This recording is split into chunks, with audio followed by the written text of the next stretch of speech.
Assalomu alaykum hurmatli bizni kuzatuvchilar. Qo'limizdagi quyidagi smartfon Itel CT100 smartfoni bo'ladi. Bu telefonda IP64 ekran himoyasi bilan himoyalangan. Siz bilan buni hozir tekshirib ko'ramiz. Mana qo'limdagi miq.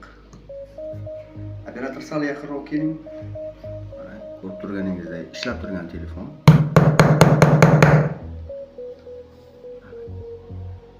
Miq qoqildi. Endi siz bilan telefonda yong'oq chaqar deylardi ilgari. Hozirgi telefonlarda ham yong'oq chaqsa bo'lar ekan. Mana ko'rib turganingizdek hammasi joyida, cho'kdi. Kamera tomonlarini ham tekshirib ko'ring deyishdi. Bunisiga ham bir e'tibor berib ko'rasizlar. Qani. Mana kamerasiga ham hech nima qilmadi. Endi suvga chidamligi bor deyishgan.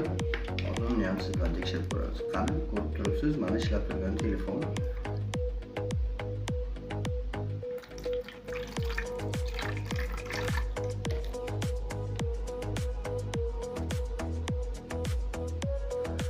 O'zingiz baho bering.